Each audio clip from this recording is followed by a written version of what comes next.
This is Jay Teaches Reading for All, Lesson 49, lesson in which CH is going, at the beginning of a word, is going to sound like ch, as in chair, and CH, which follows a T usually, at the end of a word is going to sound the same, ch, as in match. So we'll find out some more later. Now we're going to review the last two lessons.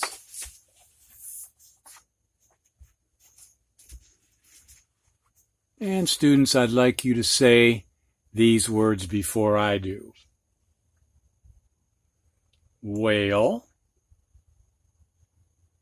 when, white, whiz, what, whack, whiff, while, whip, whim, wine, why. Teachers, have the students read any of these or all of these to you if you think it will be helpful. Press pause.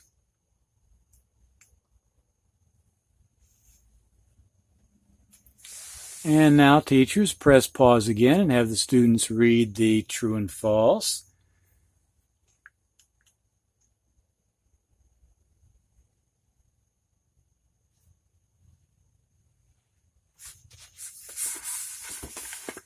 And we're going to review now words from lesson 48.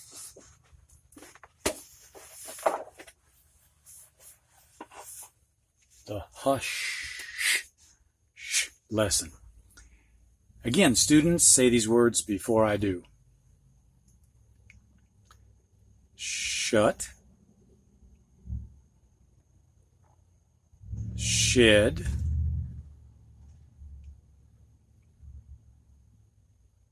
shin, shot, sham, shame, shake,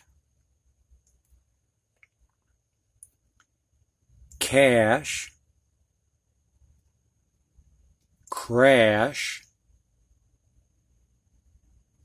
flash, flesh, hush, fish, dish, wish, bush, push.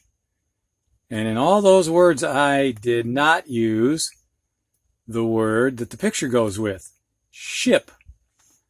So teachers, you can have the students go over that word ship, along with any others that you think would be helpful. Press pause.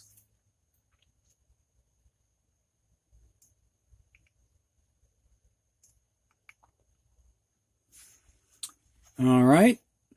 I think I need to add a little water here.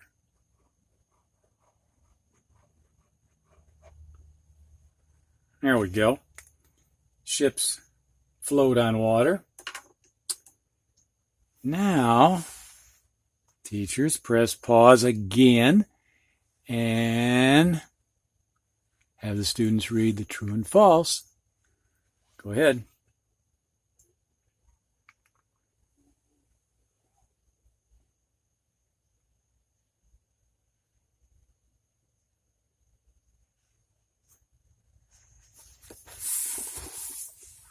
Okay, now the lesson of the day.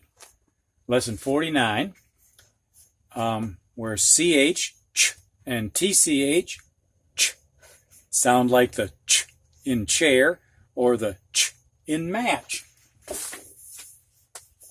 This chair may not look like one that you'd feel comfortable sitting in. It doesn't really look like a comfortable chair to me. But anyway, that's what it's supposed to be. And this is a match. Okay, so the words beginning with CH, we've got Chet, boy's name, probably short for Chester. Chin, chap, chop, chum, chase, choke. Teachers, press pause, have the students read those words to you.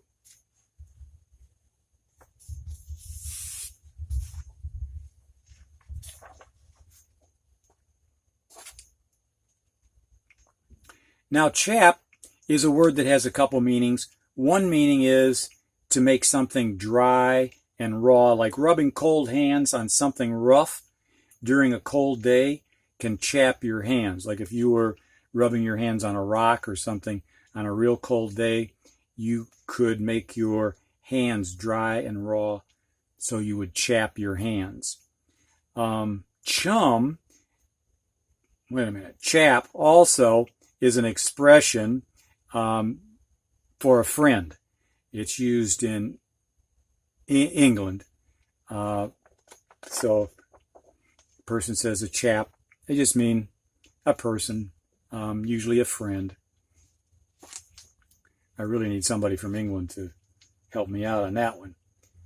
Now, chum, I guess this is one that definitely means a friend. It's a kind of a slang expression for a friend. Chap, I think I was thinking of chum because chap is actually just a person, just a man.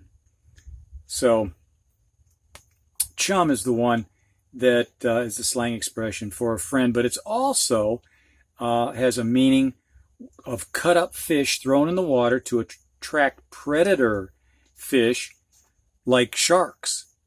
So when you hear the expression chumming the water, they're throwing cut up fish into the water, of course bloody, to attract sharks.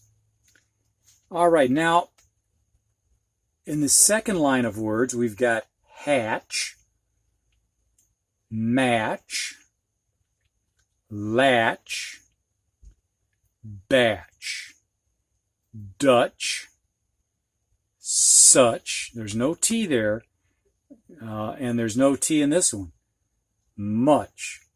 So most of the time, if a word ends in CH, it's got a T, but not all the time. Such, much do not. I'd like to just mention that a chime, do I have that? I don't even have that one. I didn't even use that one. I won't give you a definition for that one. But I think the student knows that a match is like a little splinter of wood with a tip that's covered with sulfur, which will catch fire when the match is struck against something, when it has some friction against something. Also, match could mean two things that go together well. For example, pair of pants and a shirt, or maybe even two people. Match can also mean an athletic contest, like a tennis match or a soccer match. Batch is the amount of stuff that's needed to do something, like a batch of dough to bake a loaf of bread. And hatch, of course, can mean something that is coming out of an egg, a little baby chick maybe. And Dutch refers to people from the Netherlands. So teachers, you can have fun with these words. Like I say, I wouldn't spend more than about 5 minutes explaining them, but it can be a lot of fun to explain these for especially younger children. All right, now I'd like you to go over those words, and after you go over those words, then have the students read the true and false, once silently, once out loud, giving you their final true and false answer. Press pause.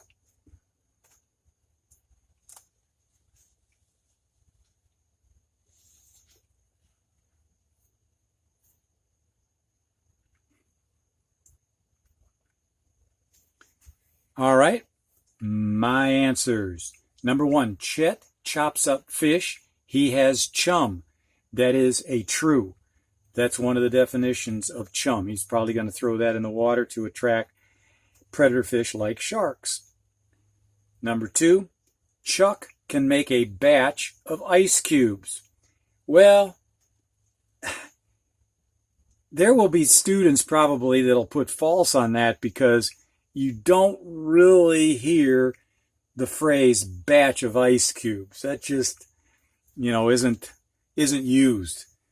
But I used it.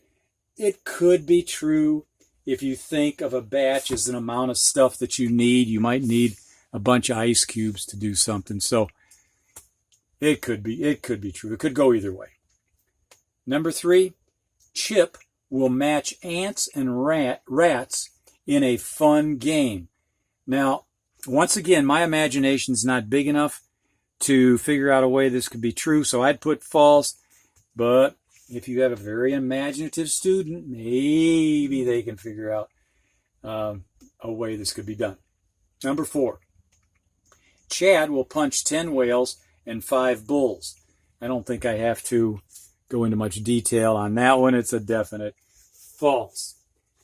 And the next lesson is going to be a very short lesson, lesson 50. It's just going to be reviewing some words that we've already had. Be very short, and it's going to be combined with lesson 51. And in lesson 51, we're going to have T combining with H.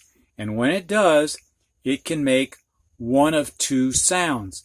It can make a voice sound like the, or it can make an unvoiced sound, which is just a breath of air, as in 3, or like think. So it's just a breath of air, blowing air between your tongue and your teeth. So we will have fun with these TH words in lesson 51, and then, as I said, in lesson 50, it'll just be a quick review. See you there.